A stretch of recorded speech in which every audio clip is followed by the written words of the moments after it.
To drive any motor vehicle unless you have a valid driver's license. Is that understood? Drive, Your Honor. I travel. I'm not Okay. driving ever again. I travel, so I don't need a license to travel. There's no traveling behind a motor vehicle. I'm not arguing with you, Mr. Durham. Excuse me?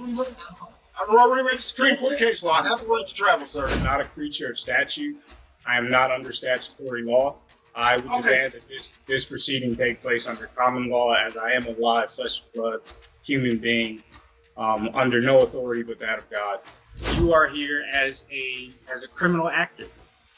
Okay, sir. I'm gonna end the hearing now. Cloud.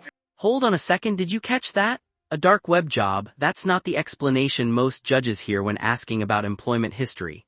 Right away, this case shifts from a simple fraud charge into something much bigger. The real question isn't just what he did, it's whether anyone in this courtroom believes he's capable of changing course. My name is Carlos Lorenzo of the family Durham. Thank you, Mr. Durham, for your patience, sir. And on these matters, the court is scheduling a pretrial February 14th. And this is in regard to case B1245821, August 25th, 2021. No dog license. Same date, time, and location for B124582221, August 25th, 2021. Failed to vaccinate dog against rabies and or provide proof of vaccination. 3 additional matters. State your full name, Mr. Durham. Lorenzo of the family Durham. Here.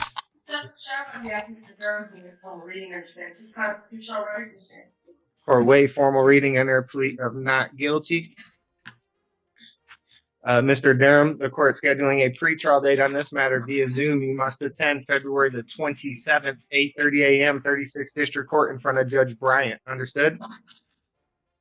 I hear you. And this is a very serious non-assaultive allegation, Mr. Durham, and the court has concerns that you missed a court date on this matter, as well as 2 other matters that we're about to handle. And your capious history, Mr. Durham, tells the court you do not listen to the court as ordered to appear, and that's concerning where if the court were to release you on another personal bond, sir, you treat it as you have in the past and disregard court's orders and simply not appear. And that's unacceptable, Mr. Durham. You must appear as ordered. So the court, based on your capious history, take into consideration the information presented by counsel, including that limit to employment status as relates to the ability to postpone the nature of the charge, as well as the information alleged in the investigator's report, is setting, based on your capious history, is going to continue the bond set by Judge Bryant of 110%.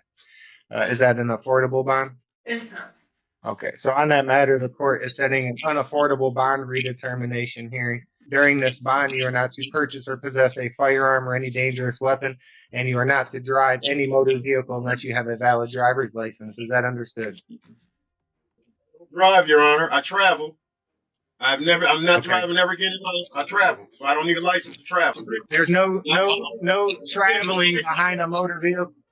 I'm not arguing with you, Mr. Durham. Excuse me? I've already read the Supreme Court case law. I have the right to travel, sir. Okay, well, I have a right to impose bond and conditions of bond, Mr. Durham, and I'm telling you, whether you call it traveling or driving, there's to be none of that behind a motor vehicle. You're not to travel if you're operating a motor vehicle or drive. No driving or operating of a motor vehicle, regardless of what you call it. Understood, Mr. Durham? No driving or traveling if you're the operator. Is that clear? And you're not to leave the state of Michigan. And that's no driving, period. That's regardless of your license status. There could be absolutely no driving. Or traveling. Okay, I said no traveling either. Driving is up. No traveling. Let's put that as a no traveling. So that means I can't even go to court if I can't travel. I can't leave my house. It's via Zoom. It's via Zoom. It's via Zoom. No traveling. The court dates are via Zoom. No traveling unless court ordered. That's a violation of my rights. And I will appeal this in a higher court. Did you want to address his traveling, counsel? I'm sorry. Did you want to address his argument that he can travel? He's going to comply with court orders. And that means no driving and no traveling. Is that correct, counsel? No traveling unless court ordered. Yes, it can't leave the state of Michigan, and he cannot would he drive or travel, which my understanding is him operating any motor vehicle. Is that understood? Thank you. Okay, Mr. Durham, this is a very serious allegations. Again, you have a capious history on this matter. The bond was set by the judge when you failed to appear. You have a number of capious histories on this matter. It looks like you were originally given a personal bond, then you failed to appear on about September 1st of 2022, given a 10,000 cash surety, and then you failed to appear again December 14th of 2022, and then a judge would give you another 10,000 cash surety. I, as a magistrate, as counsel stated, have no. One moment, I'll let you address the court. One moment, Mr. Durham. Have no authority to amend the capious bond as set by the judge for your failure to appear. So for that reason, the bond is going to be continued as set by the judge of December 14, 2022 in the amount of $10,000 cash surety. During this bond, you are not to purchase or possess a firearm or any other dangerous weapon. No driving, no traveling unless court ordered. You will be fit with a GPS tether under house arrest if you're able to make bond, and no use of any alcohol or illegal controlled substance. Is there anything further, counsel? I would respectfully ask the court to reconsider the GPS. Notice what just happened. He admits the forged documents, admits using another man's identity, but tries to draw a distinction about how he intended to use it. Legally, that's a very dangerous hill to stand on. When you're already admitting the core conduct, arguing over the exact flavor of the fraud rarely moves the needle. Tether younger. He's missed court in every matter before the court this morning, so no. Thank you. You're welcome. No, I haven't. Anything? I done came to court a couple times on Zoom, on a tether. I done been to court.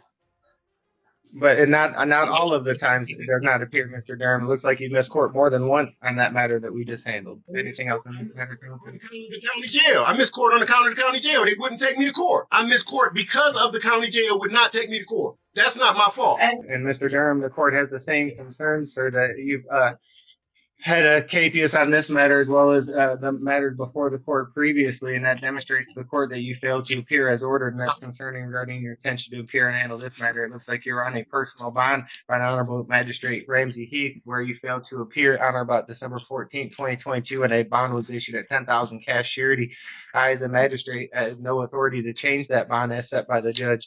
So the bond is going to be continued, taking into consideration any employment status presented by counsel as it relates to ability to post bond, as well as your capious history. During this bond, no use of alcohol, no illegal controlled substance. You're not to purchase or possess a firearm or any other dangerous weapon. If you're able to make bond, you will be under house arrest, fit with a GPS tether prior to release. There's to be no driving and no traveling unless court ordered. Okay, any questions or statements, Mr. Durham? You are being recorded. Anything you say can and will be used against you. And on that matter as well, you're getting an unaffordable bond redetermination hearing on January the 19th, 2023. Judge Sabri at the 36th District Court via Zoom. Do you have any questions or statements, Mr. Durham? Yes, I do. This question is to you, the magistrate. Are you honoring your oath? Before you continue, This is your turn. everything you say right now kind of where I need to. Please do not say anything right here. I would like to actually try to protect you, okay? That was your attorney speaking and giving you advice. Are you honoring your oath, sir? I don't know what type of question that is, Mr. Durham. Did you have your counsel has indicated you have a right to remain? Now you don't know what it means. You took an oath up on the Constitution, didn't you? Are you honoring I don't your know oath? what the purpose. I don't know what the purpose. I'm not here to answer your questions. I can tell you that, Mr. Durham, as far as questions that don't have anything to do with your arraignment. I'm not here to just answer random general questions that have nothing to do with your arraignment, Mr. Durham. So if you have any questions regarding your court date, you can please let me know. I want to know who you are. You won't tell me your name. You won't tell me if you're bonded. You're a public official. Are you bonded? Mr. Durham, I'm not going through it. Mr. Durham, I'm not going through that. The nature of my employment. You got to give me your bonding information, name, address, and your policy number so I can make sure you're adequately insured. Just in case you want to violate my rights, I got to make sure you're adequately insured. Are you a public official and are you insured? My name is Chief Magistrate Winfrey Prepare. To answer that question regarding binding, Mr. Durham, that's not something that's going to be addressed today. So you're not gonna put that on the record. I'm just not entertaining a question that makes no sense during the arraignment, sir. It makes no sense to ask you if you're bonded. And what's your bonding It information? doesn't That make don't you make no happy, sense. Mr. Durham. I'm bonded if that makes you happy, Mr. Durham. I do have a valid, as indicated by statute. Mr. Durham, I'm not getting into back and forth. Counsel, do you have anything further with Mr. Durham? Number of the bonding company. Can I have any of that so I can contact them? I gotta be able to contact them. No, Mr. Durham, I'm not. I gave you, I let you know I was bonded. My name is Chief Magistrate Clerk at the 36th District Court. That's the information. Okay, Counsel, we can try anything further. Mr. Durham, I've said more than once, we're not going through that here today on the record. So, Mr. Durham, if you have any questions about your arraignment or court case, otherwise, we're through with the arraignment. Counsel, do you have anything further? To give me the name of the bonding company. Unless you have anything else, Mr. Durham, we're through with the arraignment. Amazing. All right, Mr. Lockhart has a note here on one of these tickets. Did you send a note to the court, Mr. Lockhart? Yes, I did. Did not accept your offer to contract and do not agree to these proceedings. All right, so what do you want to do? I'm here under threat, duress, and coercion. I'd like to say for the record, my name is Jamil of the family Lockhart. Let's get the record established. This is the city of Detroit versus Jamel Amir Lockhart. Appearance for the record, please, Counselor. Rita White, House Counsel, on behalf of Mr. Jamil Lockhart. All right, Mr. Lockhart. No one is representing me on my behalf. I don't know that. All right, go ahead, Mr. Lockhart. Yeah, so I am Jamil of the family Lockhart, flesh and blood, living man, and attorney in fact for Jamil Lockhart and Legis Trust. I'm here by threat, duress, and coercion. I'm here making a special appearance. And I'm here to demand that the court prove jurisdiction over me as a live flesh and blood man. As I said, I submitted a challenge to jurisdiction. Jurisdiction must be proven and proven on the record. And then also I submitted freedom of information act request for your foreign registration statement and anti-bribery statement, as well as that of prosecutor. There is no contract. Every presentment that was made to me was formally rejected and sent back to the court, which is what you have a copy of by my notary. I do have a live witness notary who can come and testify to that fact. Given that there is no commercial contract, no commercial agreement, I fail to see how the court has jurisdiction. Furthermore, there's been no injured party, and no, there's been failure to state a claim through a verified affidavit. So if someone can prove to me how this statutory commercial court has some kind of jurisdiction over me as a live flesh and blood human being, I think we could start there. Well, let's start here. You have a notice is not what you think notice should be. Notice is what is if it's properly effectuated in the courtroom. And I'll certainly give you whatever hearing that you want if you file the proper motions and material to contest that. I'll give you an opportunity to be heard on that. But furthermore, what I'm looking at is I have a proof of service. There is no proof of service that was rejected and sent back to the court. You have a copy of that. You're not even listening. You're not even gonna listen. I listened to what you said. Are you gonna listen to me? I am listening to you. I'm just responding to you. All right. So why don't you listen before you start making statements? Oh, you had paused. I thought you were finished. What it isn't. Well, go ahead. Are you giving me permission to go ahead now too, right? I assumed you were done speaking. All right. Listen, I have an envelope with certified mail. I don't know what I believe the contents have been stapled to the envelope. It's got a proof of service effectuated by Nyla Perrin. I have a signed complaint here, signed by Officer. Cases like this often get misunderstood because people focus on the money. But listen to what the victim is describing: daily stress, extra security measures, constant monitoring, and the fear that years of work could disappear overnight. Financial crimes don't just hit bank accounts, they hit trust. And rebuilding trust is usually the most expensive part. Andy Randolph on 11/19/2019. Is he here today? Well, we can get him in here. Today is only date and time is set for arraignment. So you're just being arraigned, and what the arraignment purposes of your arraignment, and let's go through the whole thing, is you're here for a expired plate ticket. That is a civil infraction that carries a $145 fine. There's an allegation that you did not have a drove while license not valid or improper. That is a misdemeanor offense, punishable by 93 days at the maximum by 93 days in jail and or $500 in fine.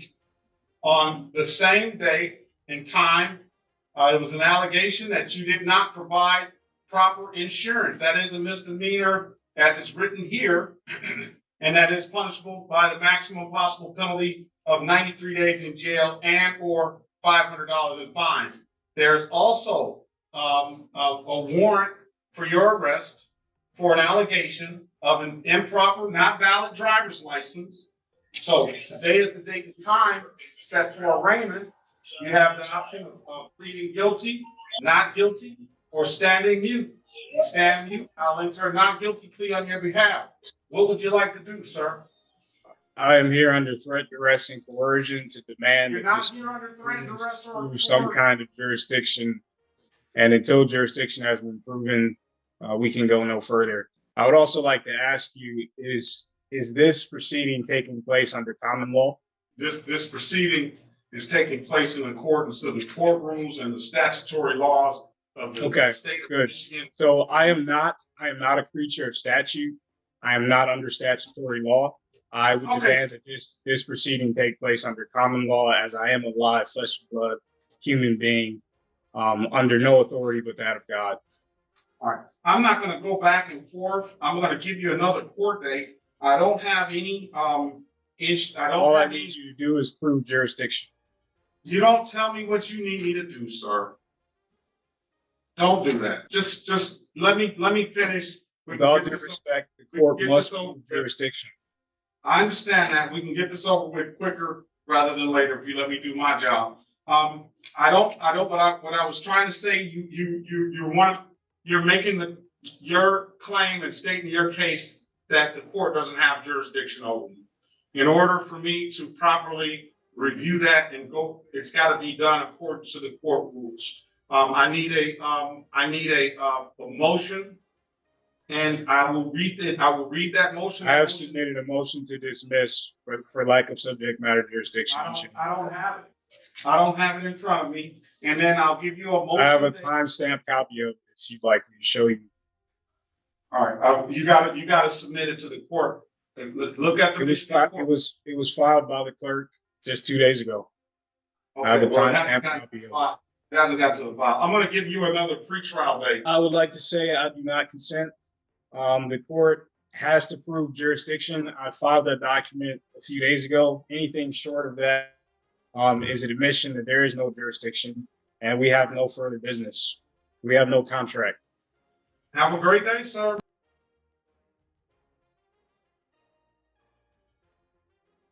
Jamil of the Family Law Card here. Okay, you're still. Did you have a question, sir? None other than just stating that I do not consent to these proceedings and I do not accept any contract. You've already put that on the record. Good. You came back in. I would also like to ask why this Mrs. Rita White had claimed to represent me. All right, let's go back on the record for Mr. Jamil Lockhart. How old are you, sir? I am 27. You're 27 years old, and you go ahead and you ask why Miss White is here to represent you. Well, first and foremost, Why did she claim to represent me and I have no knowledge? I'll explain it to you. First and foremost, she's the House counsel for this evening. So for this afternoon, she represents anybody who wants her representation as far as helping them to navigate and to defend themselves. I have never expressed that want to her. Why do you talk over people? Oh, I assume we were having a conversation. I'm sorry. I'll be quiet. I am trying to have a conversation, but one's got to talk and one's got to listen. Okay, go ahead. You asked why Miss White said she represented you. Miss White said she represented you because she didn't know beforehand the position that you were going to take. So she's just merely quite an assumption. Her job. That is quite an assumption. Wouldn't you agree? Well, by the name that you put up on there, Jamil of the family Lockhart, That is I wasn't surprised I wasn't surprised the avenue that you were going to take on that. Just by the name. Recognize you are. But she's not going to assume. I don't believe she's going to assume that she's going to treat you any differently than anyone else. And then you said that you didn't want her representation, and she. Wouldn't you agree that for future reference, it might be better to ascertain that kind of information before she makes that kind of statement for everybody? No. You don't think so? No. So the assumption is that everyone wants her to speak on their behalf. Yes, until is that not a rash assumption? Until they say differently, like you did. Okay. Well, again, this whole time, there's a motion before the court to dismiss for lack of subject matter jurisdiction. Well, there's not a motion. There's been. Well, it has been filed. I have a timestamp copy of it. I can show you that if you need to see it. But okay, your clerk timestamp filed that document. Let me explain to you. And this is just for your information. You say that you filed it with the court and the clerk down at the window, and I wouldn't disagree with that.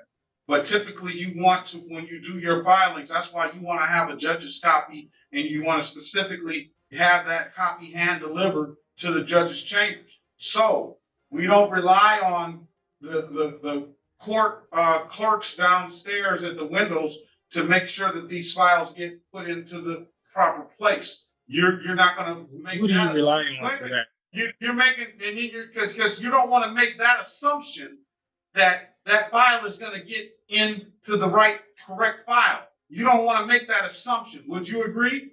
Here's where things get complicated. The defense isn't really disputing the crime anymore, it's trying to explain the why, and that's an important distinction.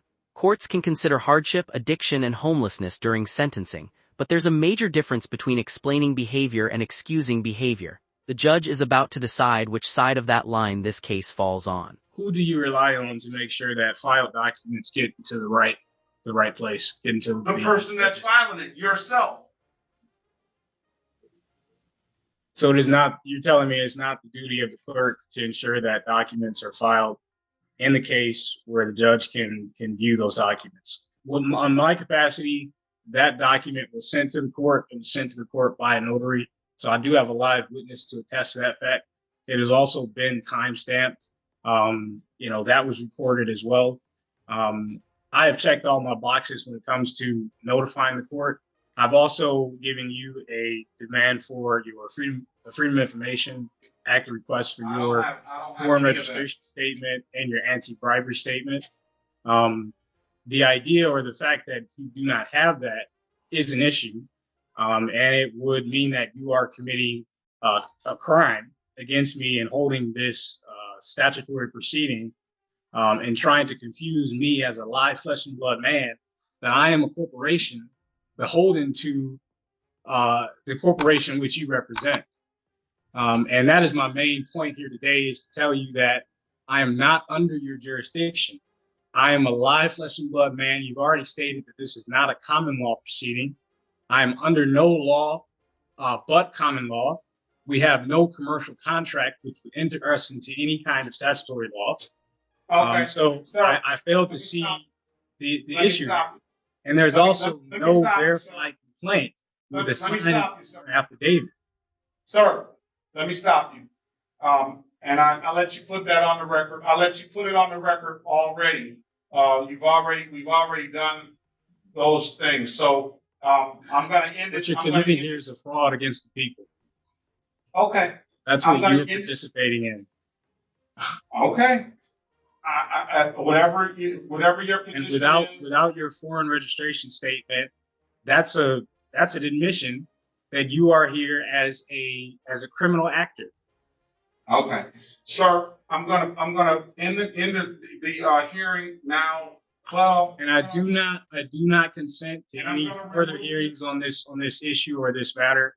We have no valid contract. We failed to prove jurisdiction. There is no valid claim.